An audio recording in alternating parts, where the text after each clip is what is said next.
ആന്ധ്രാപ്രദേശ് ഒരു ചരിത്ര കാലഘട്ടത്തിലൂടെ കടന്നു പോവുകയാണ്.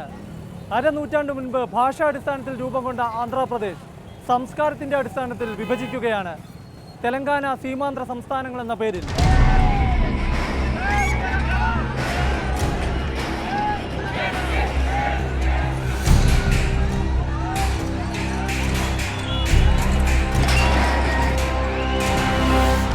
It is resolved to request the central government to take steps in accordance with the Constitution of India to form a separate state of Telangana.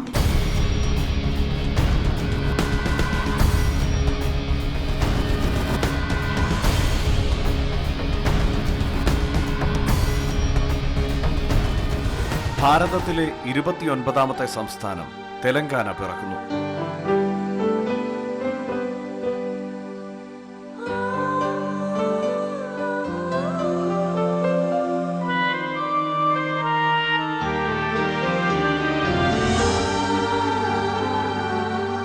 പിന്നോക്കാവസ്ഥയ്ക്കും അവഗണനയ്ക്കുമെതിരെ അരനൂറ്റാണ്ട് നീണ്ട പ്രക്ഷോഭം. ചില ഘട്ടത്തിൽ തെലങ്കാന രക്തരൂക്ഷിതമായി, രക്തസാക്ഷികളുണ്ടായി. തെലങ്കാനയോടുള്ള അവഗണന ചിലയിടങ്ങളിൽ നക്സലിസവുമായി. ഈജിപ്തിലെ മുല്ലപ്പൂ വിപ്ലവം പോലെ വിദ്യാർത്ഥികളായിരുന്നു തെലങ്കാനയിലും തെരുവിലിറങ്ങിയത്. ഇപ്പോൾ നടക്കുന്ന പ്രതിഷേധങ്ങൾക്കും ആഹ്ലാദങ്ങൾക്കും ഉപരി ചില യാഥാർത്ഥ്യങ്ങളുണ്ട്. ആ വസ്തുതകളിലേക്ക് പോവുകയാണ് മാതൃഭൂമി ന്യൂസ്. ആന്ധ്ര ലയനവേളയിൽ പ്രധാനമന്ത്രി പണ്ഡിറ്റ് ജവഹർലാൽ നെഹ്റു തെലങ്കാനയെക്കുറിച്ച് പറഞ്ഞ ഒരു വാചകമുണ്ടത്രേ.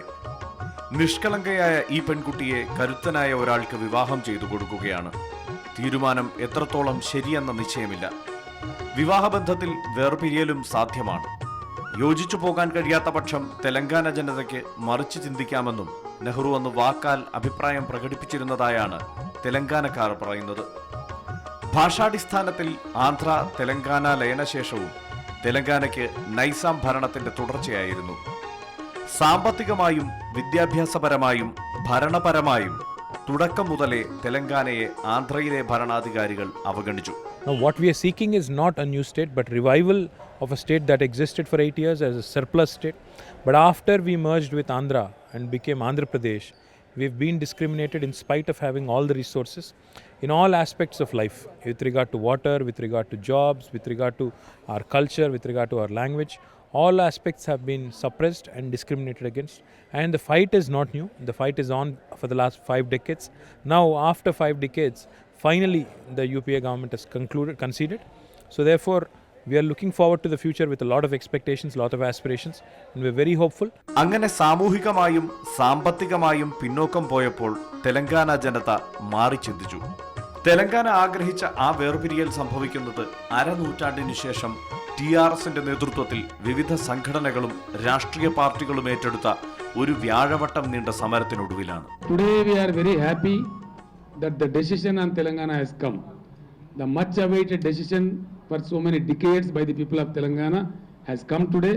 I am abundantly happy, and I am also thanking Srimati Sonia Gandhi ji, the UPA chairperson, also the Honorable Prime Minister of the country, Dr. Manmohan Singh, and also the parties which have paved the way, which have really contributed for formation of Telangana state.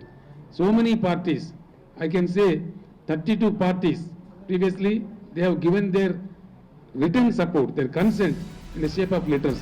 So I am thankful to all those parties. Telangana ജനതയുടെ ചരിത്രം സഹനത്തിന്റെയും പോരാട്ടത്തിന്റെയുമാണ്. 1948 September 17 വരെ നൈസാം ഭരിച്ച ഹൈദരാബാദ് പ്രവിശ്യയിലായിരുന്ന തെലങ്കാന 2 നൂറ്റാണ്ട് അവഗണിക്കപ്പെട്ടു. ആന്ധ്രാപ്രദേശിൽ തെലങ്കാനയെ ലയിപ്പിക്കാൻ ആന്ധ്ര നിയമസഭയിൽ അവതരിപ്പിച്ച പ്രമേയത്തിൽ തെലങ്കാനയുടെ താൽപര്യം സംരക്ഷിക്കുമെന്ന വാഗ്ദാനമുണ്ടായിരുന്നു. ഇതിനായി ആന്ധ്ര തെലങ്കാന നേതാക്കളായ ബസവത ഗോപാൽ റെഡ്ഡിയും ഗുരുകുല രാമകൃഷ്ണ റാവുവും തമ്മിൽ ജെന്റിൽമാൻസ് കരാറുണ്ടാക്കി. ഈ വിശ്വാസത്തിൽ 1956 നവംബർ 1 ആന്ധ്രാപ്രദേശ് പിറന്നു.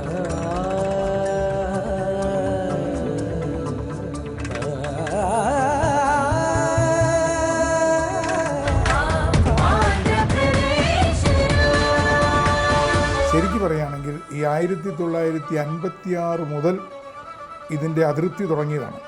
പക്ഷേ 1969-70 അന്ന് ഉണ്ടായ തെലങ്കാന സമരം, അന്നത്തെ പിന്നെ തമിഴ്നാട് ഗവർണറായി പിന്നെ ആന്ധ്രാപ്രദേശ് മുഖ്യമന്ത്രിയായിരുന്ന ഡോക്ടർ ചെന്നാറെഡ്ഡിയുടെ കീഴിലും അത് കഴിഞ്ഞ് മല്ലികാർജുൻ മദൻ മോഹൻ തുടങ്ങിയവരുടെ കീഴിലും തെലങ്കാന പ്രജാസമിതി നയിച്ച ഒരു വലിയ സമരമായിരുന്നു 69-70.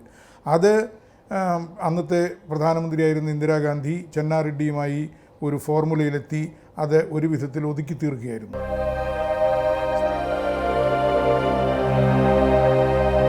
തെലങ്കാനയുടെ കാര്യത്തിൽ ജെന്റിൽമാൻസ് കരാർ വ്യവസ്ഥകളെല്ലാം കാറ്റിൽ പറന്നു. 12 വർഷത്തെ സഹനത്തിനു ശേഷം തെലങ്കാന പ്രക്ഷോഭം നയിക്കാൻ കോൺഗ്രസ് വിട്ട മാരി ചെന്നാറെഡ്ഡി തെലങ്കാന പ്രജാസമിതി രൂപീകരിച്ചു. പ്രക്ഷോഭം 400ഓളം പേരെ രക്തസാക്ഷികളാക്കി. മറുവശത്ത് ആന്ധ്രയിൽ ജയ് ആന്ധ്ര പ്രക്ഷോഭം കൊടുമ്പിരി കൊണ്ടു. ഐക്യ ആന്ധ്രയ്ക്കായി സീമാന്ധ്രയിൽ ഇപ്പോഴുയരുന്ന പ്രതിഷേധം പോലെ ആയിരുന്നില്ല, പ്രത്യേക ആന്ധ്രയ്ക്ക് വേണ്ടിയായിരുന്നു അത്.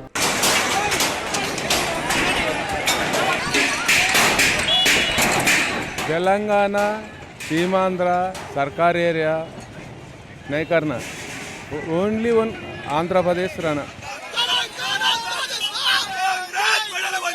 1969 തുടങ്ങിയ തെലങ്കാന പ്രക്ഷോഭം തണുപ്പിക്കാൻ പല കാലഘട്ടങ്ങളിലായി കേന്ദ്രത്തിന്റെ 8 ഫോർമുലയും 6 ഫോർമുലയും ഉണ്ടായി. ഒന്നും ശാശ്വത പരിഹാരമായില്ല.